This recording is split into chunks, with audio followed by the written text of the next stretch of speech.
Hey there, welcome back to Tennille Talks. So in this reading, I want you to imagine that you are a bomb technician, for the Most High, of course. Now, prior to coming to Earth, it is understood that you are walking into a trap, okay? Now, a trap is something hidden. It's hidden because it is being used to capture prey, all right? Now, you are prey to something, okay? You are a member of the family of light. You have been seeded here, sent here during this essential time because events on this plane, on this earth, can be altered. They can be altered in such a way that collectively there will come a time where energetically it will become easier for you to bring about your purpose, okay? So you are a bomb technician. When the Most High sends you to Earth, to this physical plane, you have walked into a trap, which means there are land mines all around you. They're hidden, you can't see them. Now, what does it mean to be a member of the family of light? This realm is very dark and dense. The vibrations are very low here. Right? And so imagine that at sometimes, during some points, it's darkness and energetically you can't see through the vibrations or the frequencies. You can't differentiate between one or the other. It's like you have these feelings, but you don't know what exactly is causing these vibrations, right? Now, you being a seed of light means that you come equipped to this planet with a tool that will help you locate the traps. Traps are hidden. On Earth, they are hidden in darkness. We carry both light and darkness. You specifically are from the family of the Most High. And so your light, the intensity, the purity of its rays are of the greatest kind to exist. Right? You're kind of a big deal energetically because of what you came to Earth with while carrying something, okay? Now, you already knew before coming here, right, that you would be a bomb technician walking around in a life filled with landmines, energetic landmines, right? All of these landmines were traps, right? If you trigger or detonate a landmine, you can be captured, okay? Energetically, you will forever be impacted after that landmine experiences or you experience the landmine. Now, knowing this about self and about your life, there's also a truth that you specifically pick this moment of time. You picked your parentage, right? You picked this time and you picked these parents because these parents would have gotten you here at this specific time. So imagine that our parents are like Uber or Lyft drivers and you're like, man, I got to get to Earth. I got to get to Earth, right? My light family, we got to be there during this time meaning from this year to that year, this decade to that, this generation to, right? I got to get to, I need an Uber, right? And so you're looking for a vehicle, you're looking for ways. Now, you don't just need, now let's think about the variety of ways that you can travel by Uber or Lyft. Not every vehicle is the same. And so you know that the type of ride that you book, it needs to align with your purpose. Why are you going in the first place type of thing, right? And so energetically, I'm going to earth because this is the frequency or the vibration that my soul needs to hit. Genetically, I'm going to earth because this family is the bloodline that needs to be hit by my vibration, my frequency. I need to hit this family with my light. This family is dark as hell. And so when I come to earth, I'm going to hit them with the light, right? The Most High needs me here. So imagine that there are a whole bunch of dark families on earth. And many of them are seated with one family member that is carrying light, the light that can alter events, right? So let's imagine that there are demons that have existed in bloodlines. They haven't been contended with. They haven't been challenged. And when anybody has attempted to stand up to it, you essentially succumb to the prey, meaning the demon eats you and you fall in line with whatever it is that it has willed for those that cross paths with that lineage. All right. Now that's that. Now, as a bomb technician, here's the thing. Something true about you is, in order to be a member of the family of light, that's a royal family.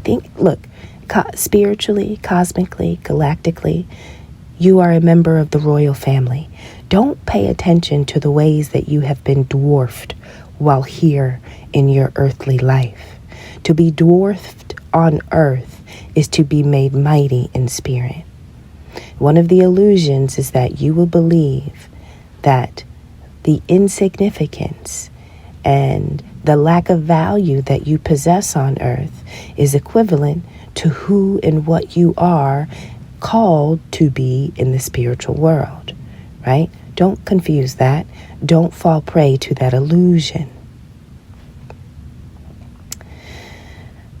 Here it is. You are one of the oldest souls, okay?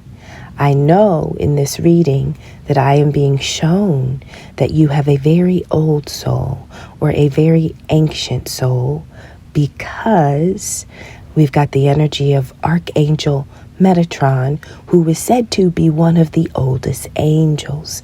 Imagine that Archangel Metatron is like a divine dispatcher, there from the beginning of time, recording, gathering information, and using everything seen and recorded to guide all souls that follow through in their journey of existence, right? Archangel Michael is a divine dispatcher. But an old angel gets to rock with an old soul.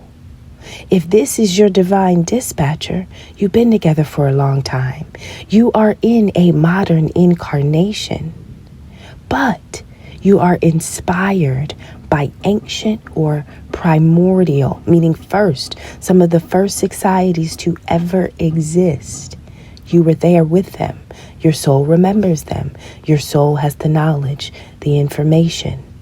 And so although now, as a seed of the family of light in modern day, you are carrying information from the beginning of time, that changes things for you. Now, the information that you are carrying is what makes you a bomb technician.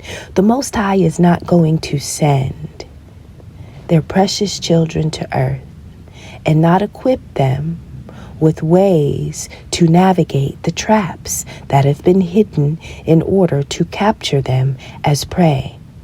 Earth does not welcome you here, but Earth understands that you must be accepted or allowed here.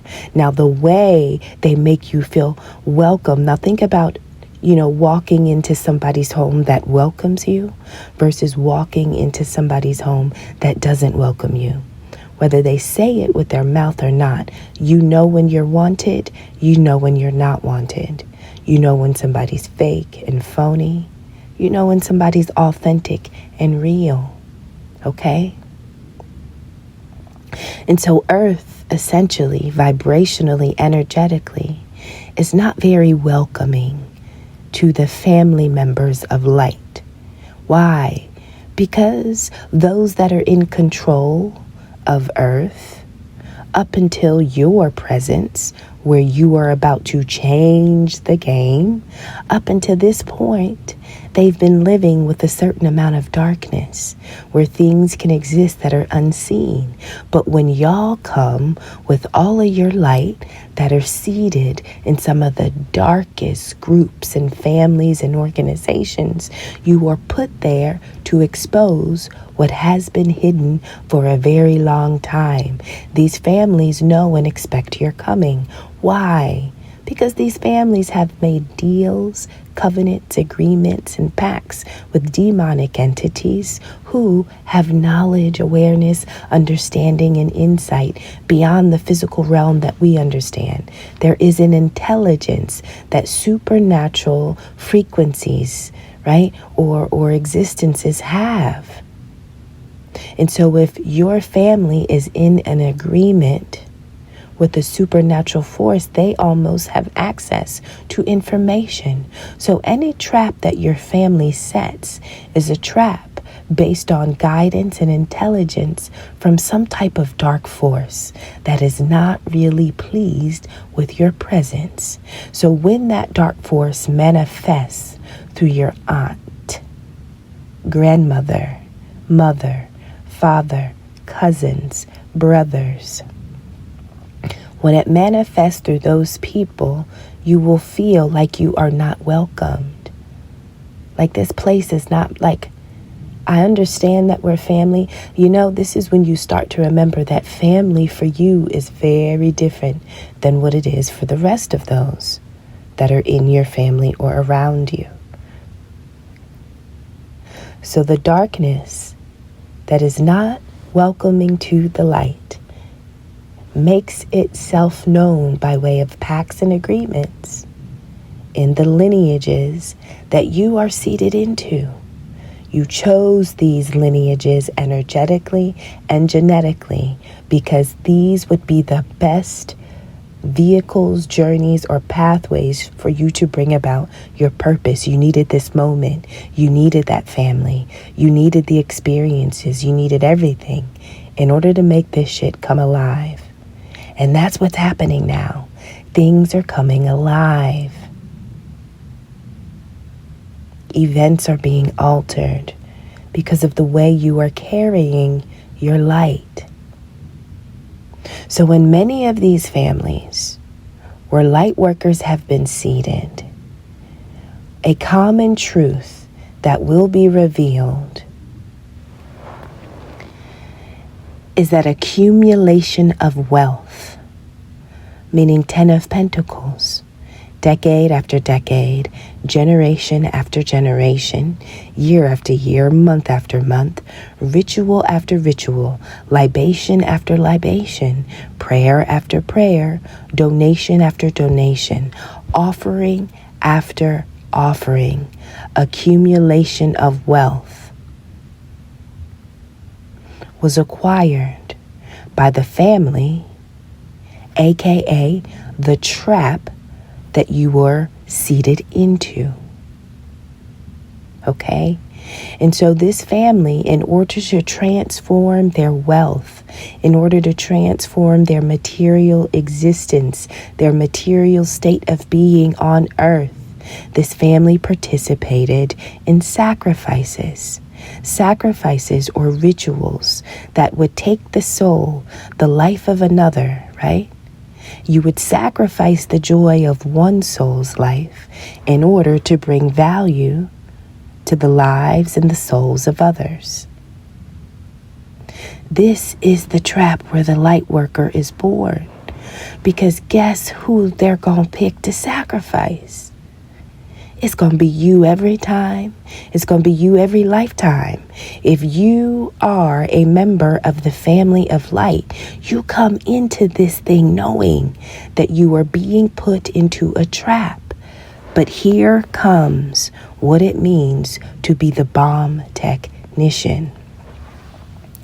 Now, in real life, when you feel like you've seen a package or something that is out of place, what do they tell us? You see something, you say something. Now, as a bomb technician, I want you to imagine that all of this is internal.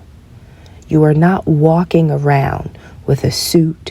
Nothing on you physically is identifying that you have been sent here in the land of landmines, but you are well equipped to navigate them.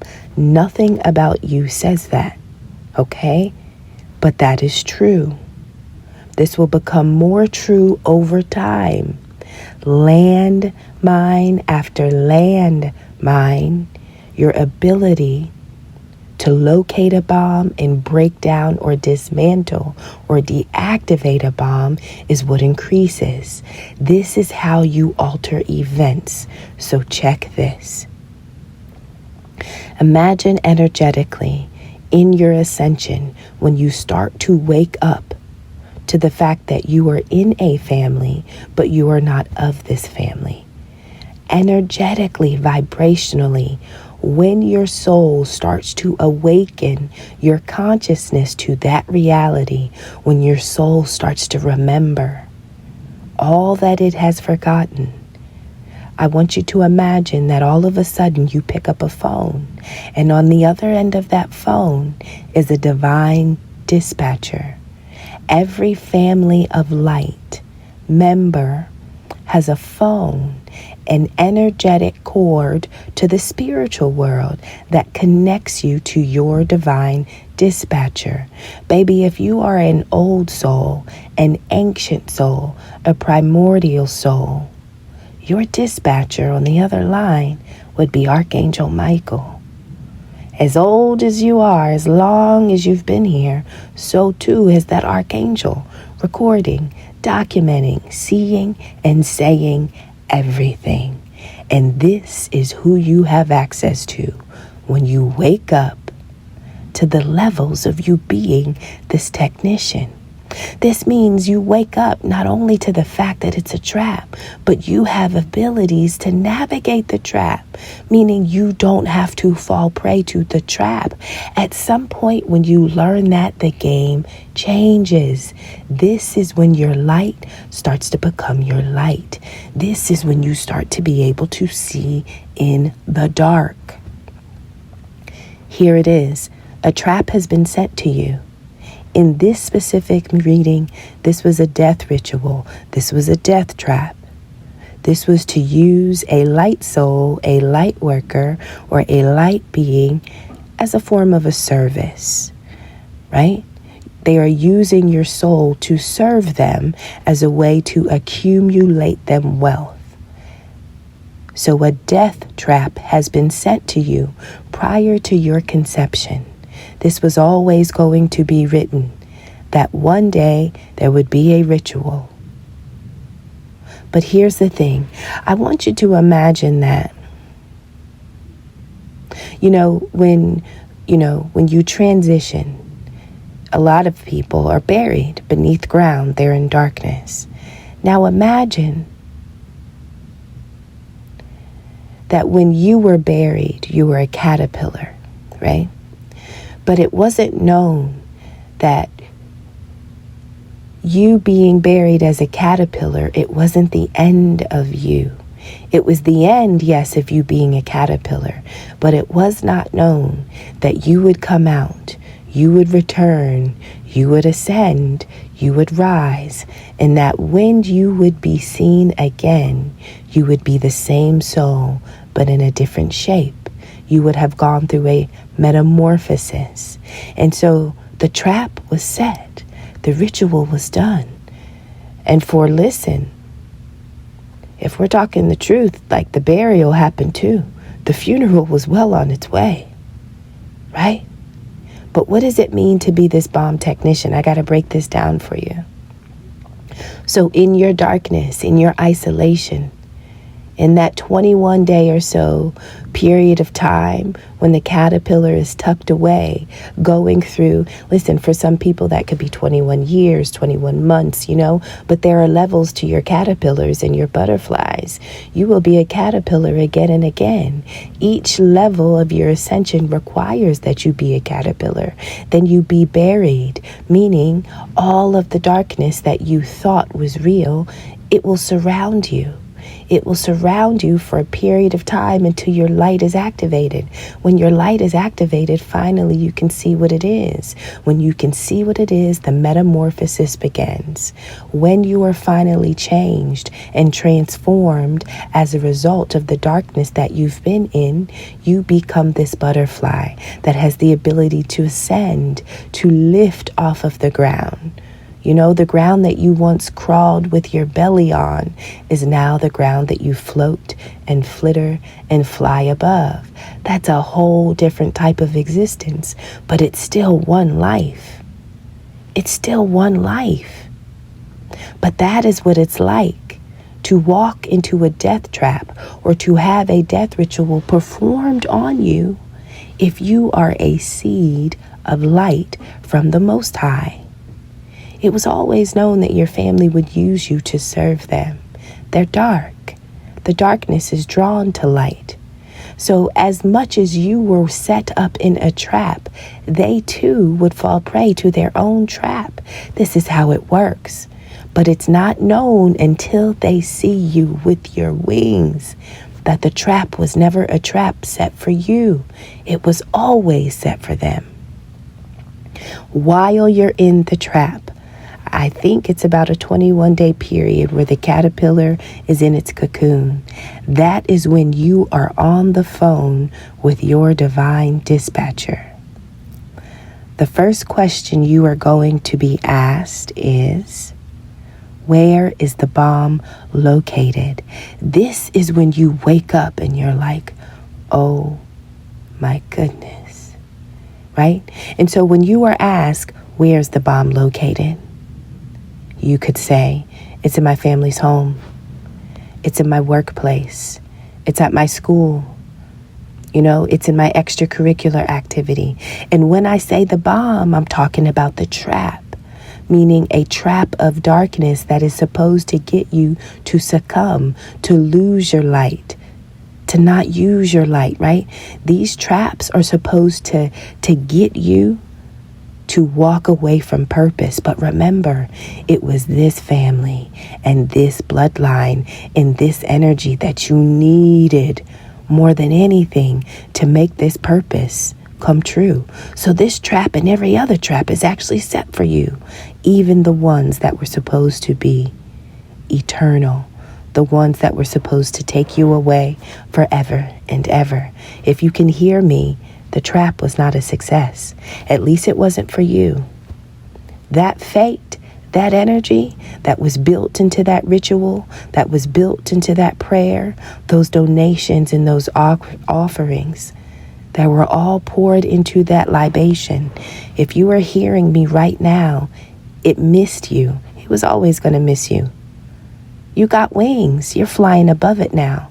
Now you get to watch the chaos and the mayhem unfold, but the perspective is different. You're not on the ground. You're not crawling on your belly. You're not in darkness. You're not in a cocoon. No, you're watching it from above, because this is why you were sent here. This is why you were sent here. So here's the thing. First level of you ascending, where's the bomb located? You're like, okay, it's in my family. Next question, where was the bomb placed? It was placed in my stepfather, meaning the bomb is the trap, the demon, the entity, right? When we're talking about entities, demons, I want us to think that one entity can exist at the same time in a variety of ways. Okay? Next question, when will it go off? So it's in my family home. It was placed inside of my stepfather. And it is due to go off when I'm at the age of 6, meaning when I am at the age of 6, I am supposed to experience a darkness that is supposed to separate me from my purpose, right? When I am separated from my purpose, I now become prey that can be captured by whoever the darkness was that set the trap. This is the intention. Next question. What kind of bomb is it? How would you answer that? Well, it is a bomb of sexual abuse. It is a bomb of emotional abuse, psychological abuse. What does it look like?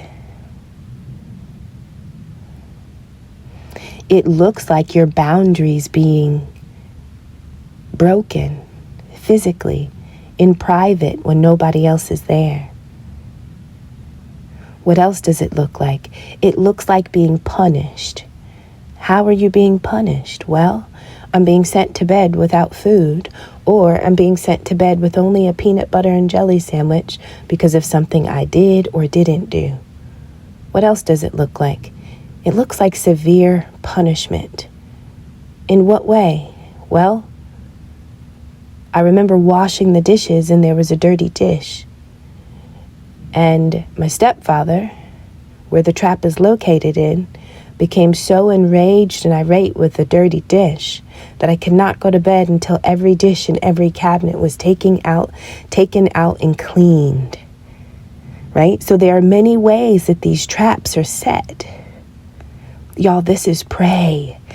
This is how they capture you as their prey. With time bombs, landmines, energetic moments where you are to be set up or sacrificed by dark experiences that you are not able to come back from. What will make it explode, right? Now I know this is the bomb, the demon, the entity. What will make it explode? Well, a bad day at work, something going wrong in the home, something not happening right, whether it's in their control or outside of their control.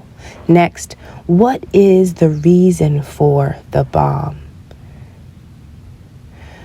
Well, why would this bomb be set? Why would this trap be set in this family for this light worker in this way?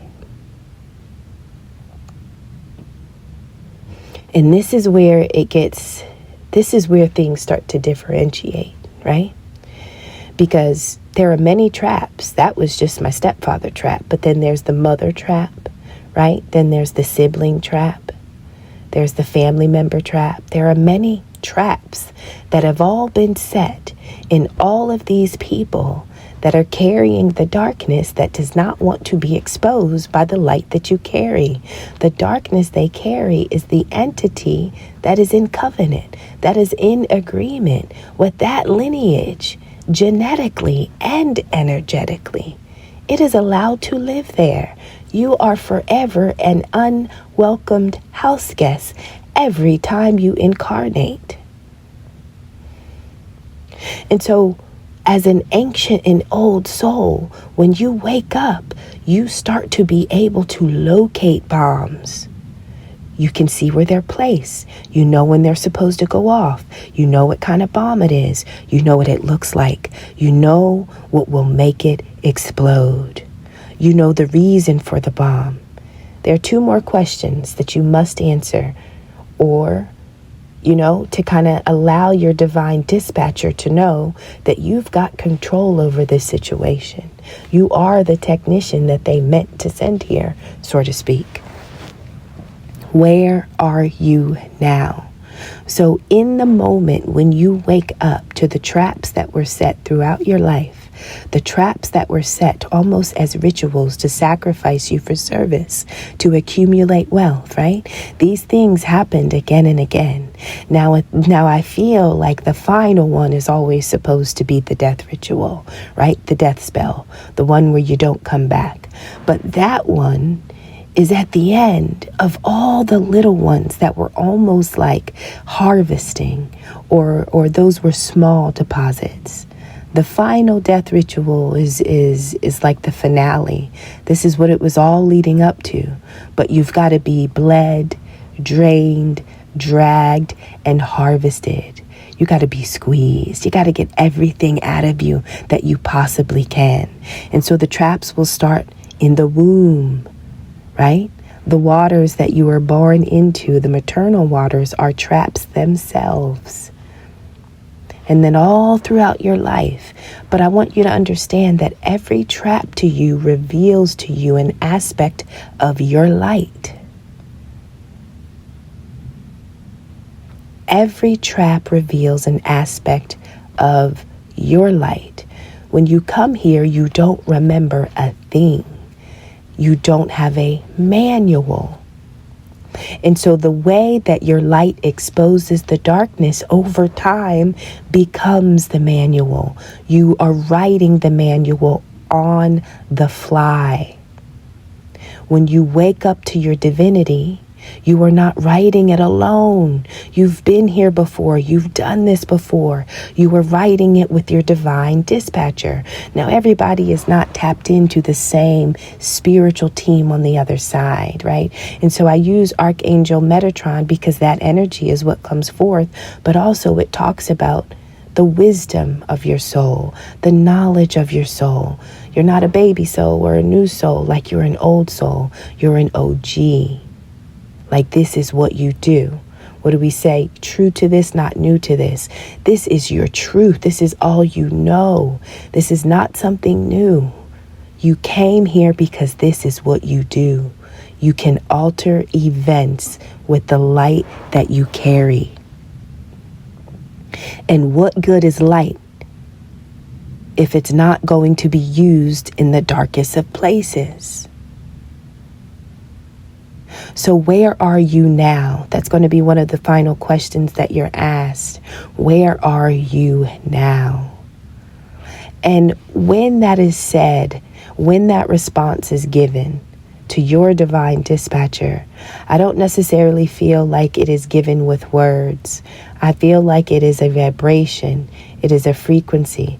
I feel like what the divine dispatcher is really asking you at that moment in your ascension, when you finally are able to answer all those other questions, when you are asked, where are you now?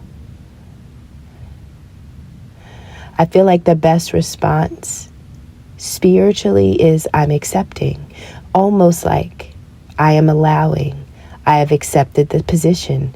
When you can answer where the bomb is located, where the bomb is placed, when will it go off, what kind of bomb it is, what does it look like, what'll make it explode, what's the reason for the bomb? When you can answer those questions, and when you are finally asked, where are you now? If you can say, I am at a place of acceptance, meaning I'm comfortable with everything that I've learned about this bomb up until now. I understand that, meaning the light that I have shown. You can't answer any of those questions without your light. So you have to use your light in order to answer those questions. Seeing in the dark to be able to answer those questions is a process and a journey in itself. So there are levels to you becoming comfortable with your light, and each level is going to expose to you a different level of darkness. That is not pretty. It is not beautiful, but it is true. The final question you will be asked is, what is your name?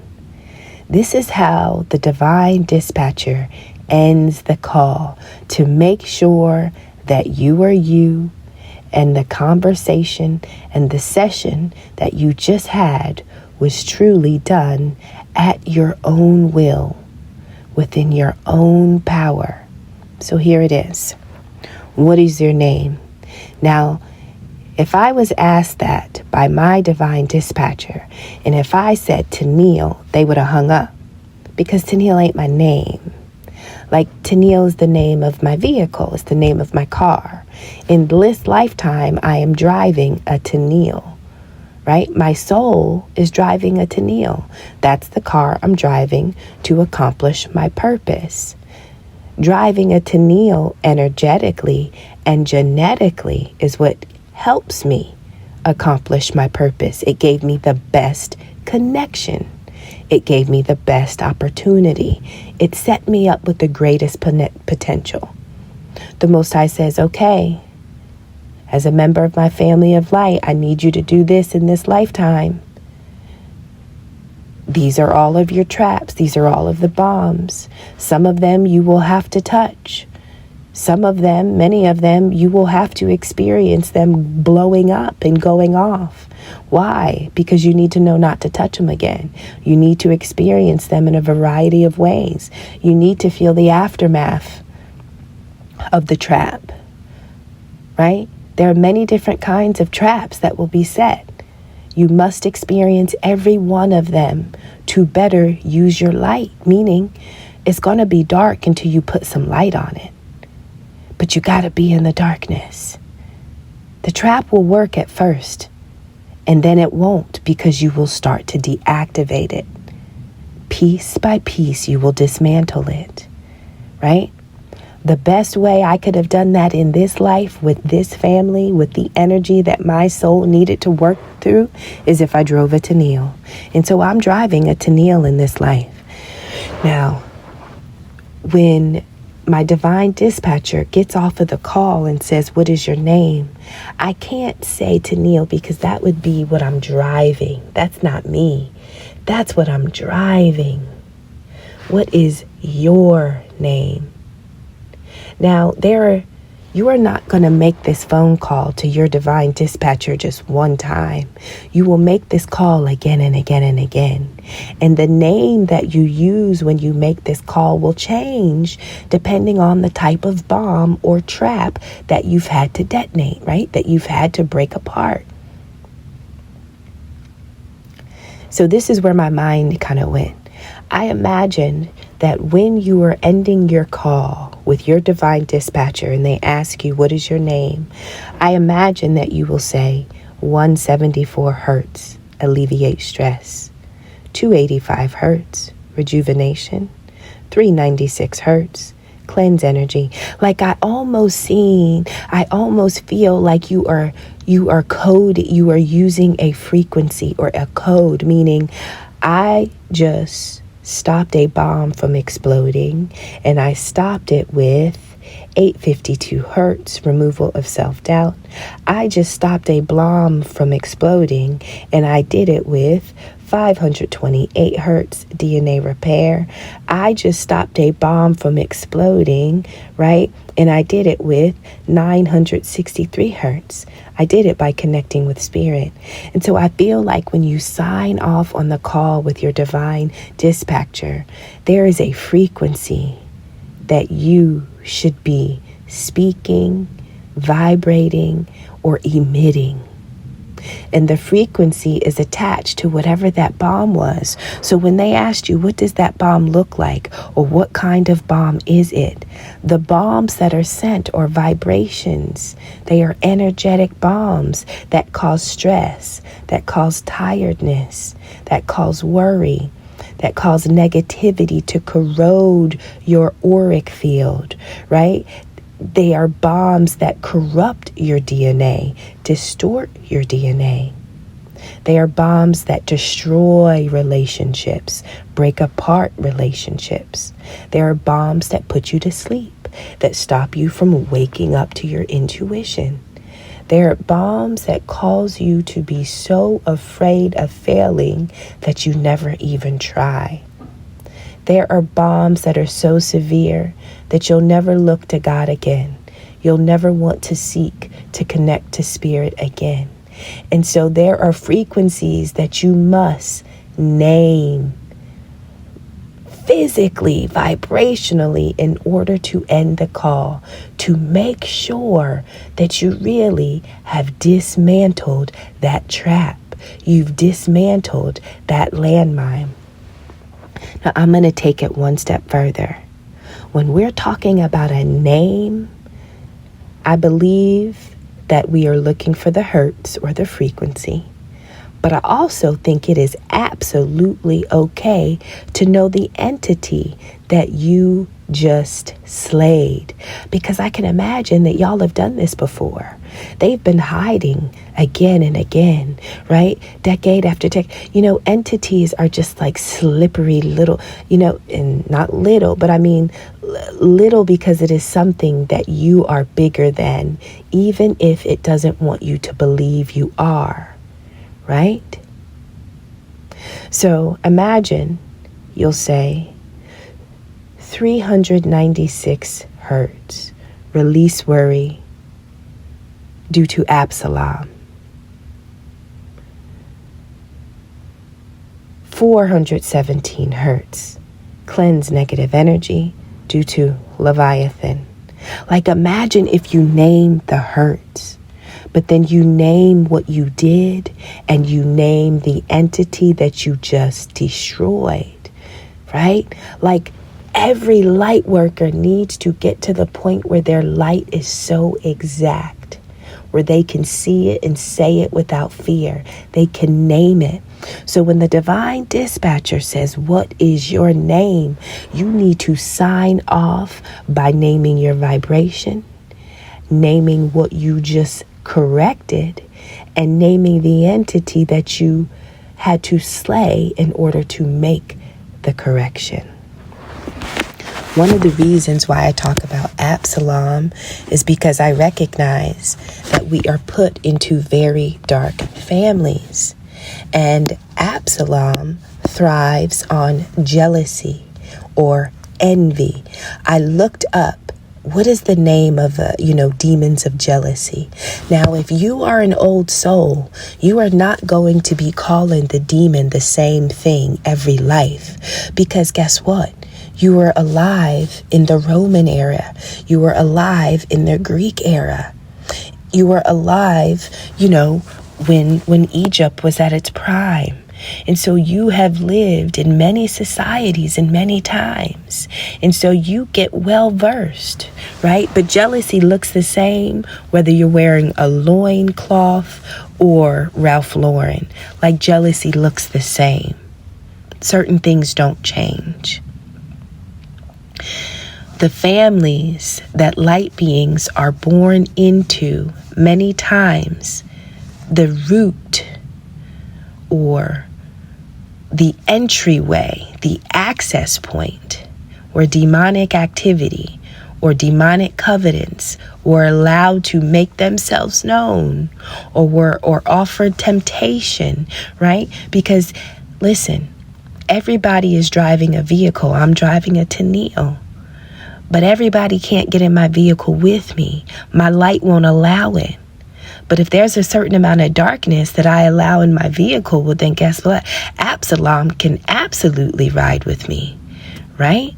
NVIDIA can absolutely ride with me. I can let a lot of them in because I have the darkness to accommodate them. Now, if they don't like my light, they're going to put a whole bunch of cars on the road around me that are a lot darker than me. This is how it works in the families that you're born into. And so the spiritual root of jealousy is pride. It's when people believe that they are superior and that they should have more than others. When you come to earth with the energy that you are carrying, I don't care how your family or your life has dwarfed you. You will always have more than others, vibrationally and energetically. Even genetically, everybody that's born in the bloodline is not born with the same abilities. They're not equipped with the same strengths and the same potential. So when you come through, you come through. Whether you're 2 months old or 20 years old, your energy is seen and known. And so there are people who live longer than you and was like, I feel superior than you. I feel like I'm superior. Or I have more than you. But why do you feel like you're more than me? Why do you look like you're more than me? Right? And so pride, it kind of fuels the idea that in every situation, somebody should always be the biggest or be the best. Imagine a light being born into a dark family that always thought they were the biggest and the best. And here you come, outshining them, not on purpose, but that's just the way the cookie crumbles, right? That's the trap. The Most High knew you would be planted in a family corrupted by the Legion of Absalom, jealousy. They'd envy you. They'd hate you, right? Because you would have something that they would want that they would never be able to possess. And as long as you had it, you had something of value. And if they couldn't have it, they were going to sacrifice you for it, right? They were going to use you again and again and again to accumulate wealth. But that final sacrifice, that death ritual, that was the one that was supposed to create the abrupt change that was going to bring the gain in the marketplace for better for all. Earth knows that the family of light is coming. You are guests, and you are always going to be unwelcome guests until you collectively change the narrative and the vibration of this planet. You are not welcomed until you make it a place where you are welcomed by reconstructing and building an entirely new society by using the ancient wisdom that you have been sent here with. So the fools that do the rituals against you in order to use you as a way to serve them, can you imagine being of God? And a group of about 50 people have decided that they are going to use you just for, the way that they would love to reduce your purpose, to feel better about themselves, right? You know, jealousy is literally not feeling worthy, not feeling good enough, not feeling secure about who you are, what you have, right? And it's this strong desire to want to be something else, to want to have something else, right? Because you don't want that one thing to be true, that you're not enough, that you really are inadequate. And whenever you stand in front of people who you can't match or mirror, all of a sudden the fear becomes true. Oh my God, I'm not adequate. Oh my God, I'm not enough. Oh my God, I don't have this. Oh my God, I'm not secure. All of that shit was true whether that person stood in front of you or not. That has nothing to do with who's standing in front of you, sir or ma'am. Go work on yourself, right? But people who can't contend with you physically, they cheat the system, or they try. They'll try to fuck with you in the spirit. They'll try to fuck with you on the back end where they think you don't see. The whole time they're getting dragged again and again and again, not recognizing that they are getting dragged because of what they are doing to you. Right? Can you imagine trying? Anyway, y'all, so here it is. The libation, whoever did this final ritual, because the death ritual, that was supposed to be the end. Like that was supposed to be the biggest bomb that was supposed to take you out. You know, I also think about traps being offenses. You know, nobody can get you, nobody can take your purpose out of your hand, but they can get you to relinquish it, to drop it, or to put it down, to no longer be fit or able, or no longer have the desire or the will for your purpose because of what you've gone through. They just want you to drop it. The traps are sent to get you to capture you so that you don't use your energy towards your purpose. You're too wounded to, or you're too dead to in this sense, right? Somebody was fantasizing. They were meditating. They were under the illusion, right? Somebody was daydreaming that they could get you to release, let go, or to surrender your light. And if you released, let go, or surrendered your light, they themselves would be able to absorb your wisdom, your enlightenment, and your gratitude, right? All of those qualities about you that can't be bought, that can't be faked.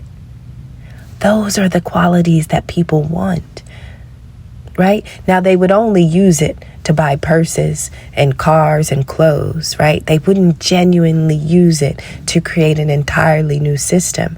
They're not big enough to understand how to do that. Their minds can't grasp that, which is why the light isn't seated in them. It's seated in you.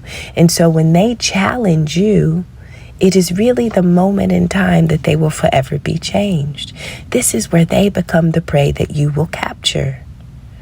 That is how this works. And so you picked this family because they were to be captured by your light. You were finally to expose what had been existing generation after generation, all the ways that they've been accumulating wealth. I don't know the name of it, but I saw something about the spirit of jealousy. How sometimes, let's say there's a family member who is really envious of whoever the light worker is. They're the jealous one. Now, they don't tell anybody that they're jealous. They don't tell anybody that they're envious. But they do plant seeds in other family members to make it appear as if that family of light, that member of light, is undeserving. They're not worthy. They're not adequate. So instead of saying, I'm feeling some kind of way because you're better than me, I'm just going to tell everybody that I don't think that you should get that. I don't think you're deserving, but really that's my voice. I'm just going to project that onto you so that when you win, you're not supported, you're not celebrated, you're not loved, because everybody's going to think that the only reason why you won was because of something evil, something off, or something foul. Nobody's going to believe that you actually did it, because I would have planted seeds to corrupt their mind, to corrupt their heart, to corrupt their spirit. And so the jealousy that lives in the family members, it had to be seeded and sown and planted by another old ass family member, most times when that little family member was in a vulnerable or innocent state, right? When their opinions were being formed, their perspectives were being molded. And this is how those seeds are grown, generation after generation. It really is a science. It is a system. None of this is by chance. And so every time you get to a new level of understanding how to dismantle a bomb, you really get to see the way in which the entity has wrapped itself around the minds, the hearts, and the spirits of the adults and the children in the dark families that you have been born into. Now, the last part of this reading, no, we got a little bit more. Y'all, this is probably a long one. Yep, it is. All right.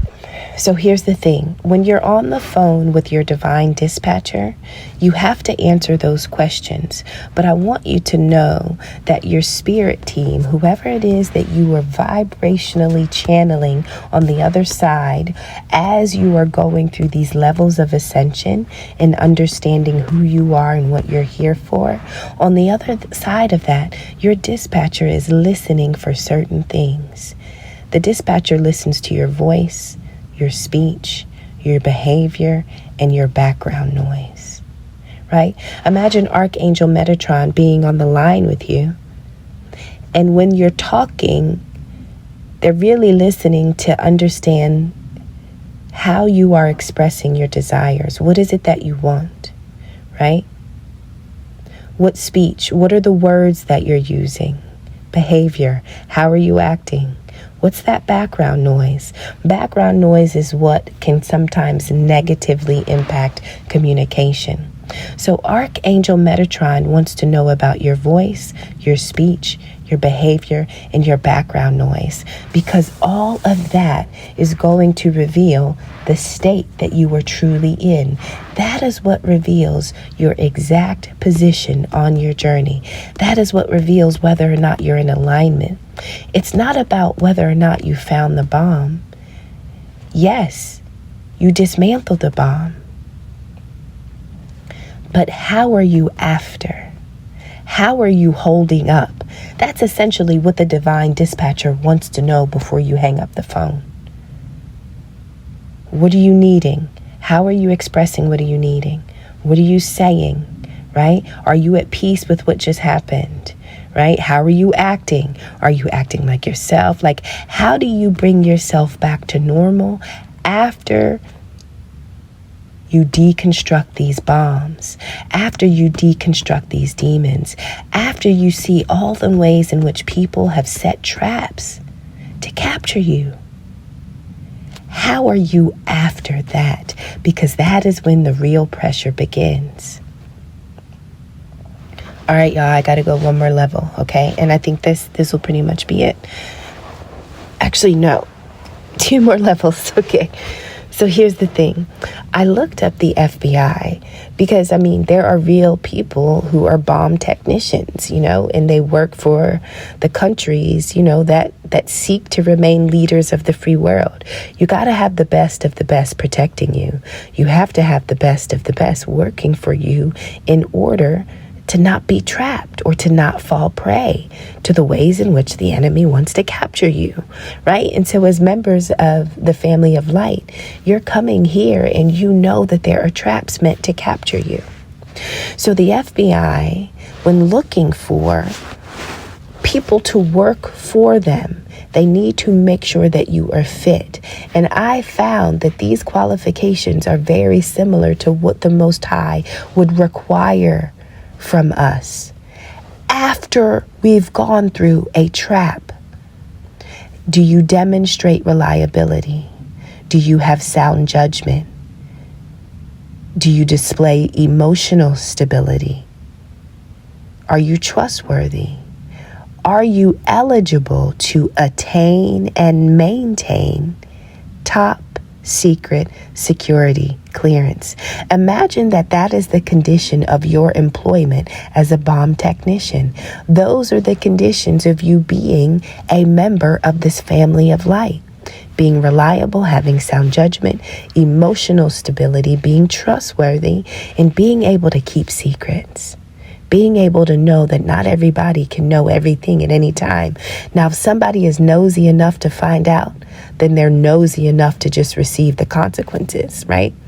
But not everybody should know what you know, when you know it, or how you knew it, right? This is how you get clearance. This is how you keep and maintain your clearance. When you are able to go through bomb after bomb, trap after trap, and still maintain control of your purpose, your person, your mission, when I can still drive my Tennille after falling in traps, but then uncovering traps, when I can maintain my ability to navigate this vehicle called Tennille in this life, then I show that, listen, I guess I can keep this job, right? Because I didn't fall prey. The trap didn't get me. I experienced it, but it didn't get me. I didn't become its prey, right? And so that's the point. It's not about avoiding the trap. It's about who you become after you've gone through it. Now, this is where the game changes. When you emotionally withdraw from the families that you picked to be a part of, when you move away, when you leave them behind, right?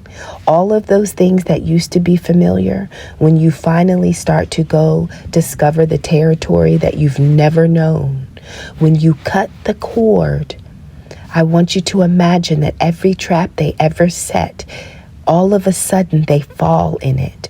Those traps become their own. That is how they start to understand their own darkness. As long as your light was there, it was almost like they couldn't see themselves. But when you walk away and they no longer have anything or anyone to project their misery on, now they have to endure and explore the makings of their own traps. The endings that they imagined for you, right? When they sacrificed you or did that ritual, that prayer, or that libation, they imagined that all of the wisdom that you possessed would become their own, right? And once it was theirs, guess what? They'd be able to get money. That's all they thought about. I'm going to get money. I'm going to get money. And guess what I'm going to do? I'm going to go get more money. Like, that's literally as far as it goes for them. I'm going to just get money. Now for you, it's an expressive talent. It's an opportunity for your soul to sing. Every soul has come back to sing a specific sound, a song, a frequency, a vibration.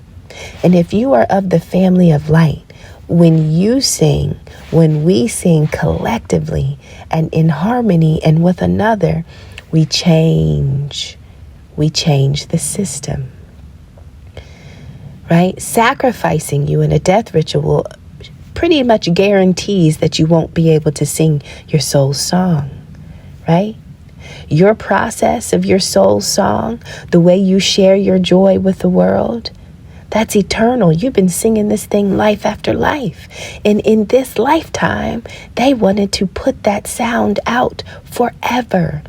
And that is why you chose them. That is why their level of darkness is exactly what you needed to energetically and genetically bring about your purpose.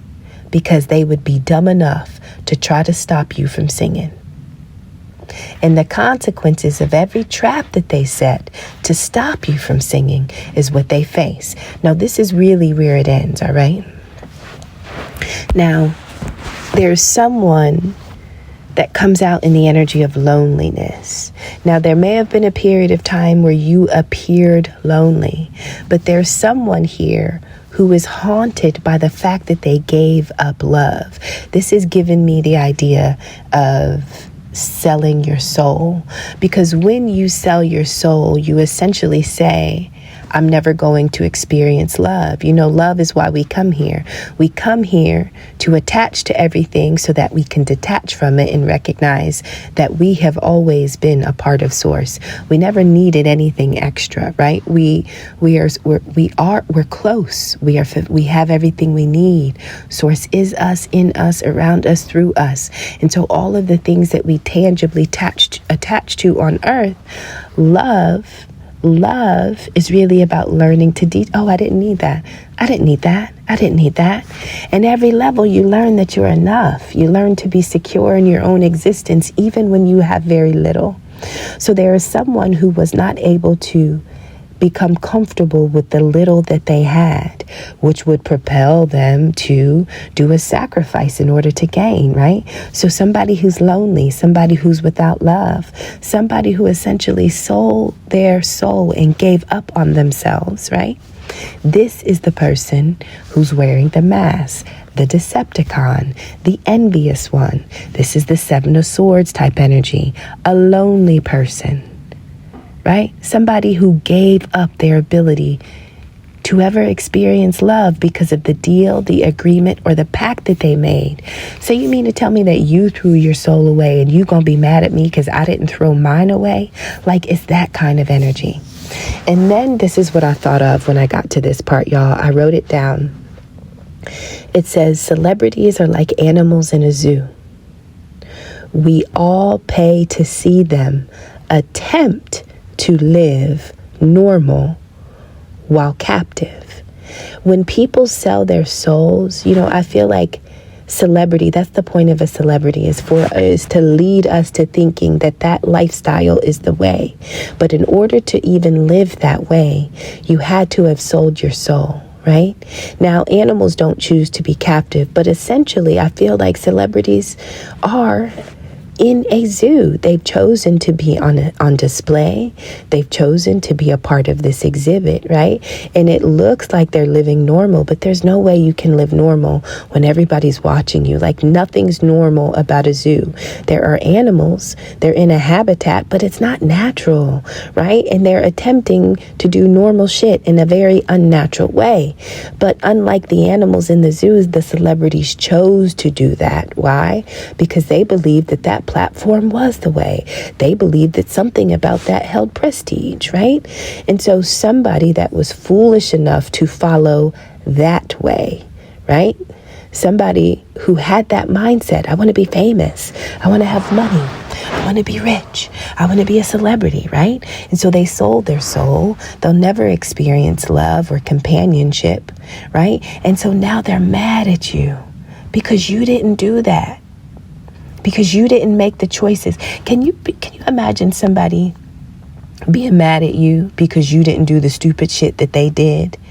And they're so mad that they're going to go out and cast spells and tell lies and gossip and slander and corrupt the hearts, the minds, and the spirits of their own children just to make sure that you are not seen and honored for who and what you are.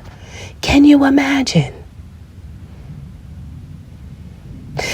Another level to this is that in your loneliness, during the times where you didn't have love, where you were not experiencing companionship, you did something unexpected. You did something that nobody was prepared for. You became a professional of something. What did you become an expert or a pro, or what did you master in your period of loneliness and isolation? So this is almost like two single people responding to their singleness in two different ways. One person standing up in their singleness by honoring their divinity. Another person who's in their singleness living out their darkness. When it's all said and done, the way that you managed yourself determines the outcome, right? So guess what? I went through traps and you went through traps. But when I went through the trap, did I still demonstrate reliability? Did I still have sound judgment? Was I emotionally stable? Was I trustworthy? Could the Most High trust me to continue and to not say everything that I saw, because that could have jeopardized the mission, so to speak. So this is somebody who you don't have more than. You are not necessarily in a better space than, but your choices, the decisions you make, the way you manage yourself, the way you organize your life and your routines determined where you are right now. And they're mad at how you managed your 24 hours, right? Some people can be so mad that you get to live 24 hours at a time with that energy, to the point they're like, I wanted to get up and I wanted to accomplish something today, right? I wanted to go out. And so these are those seeds that live in people, the entities that have made agreements with lineages and bloodlines to never be a host, a good host, to never really make welcome the light member that the Most High will send, right? Y'all, so this is the reading. I am at 1 hour, 6 minutes. So I recognize that to be dwarfed is to be magnified.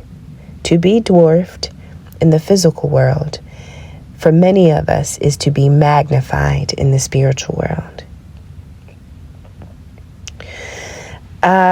Okay, I'm just looking at my notes, but I love y'all. I hope that the reading came through. I love you. I thank you for loving me. We may be about 6 days. No, we're 5 days from Christmas. So wherever you are, whatever life looks like for you, I'm giving you a hug. And I thank you for being on this journey with me. And I will see you on the next one. Bye-bye.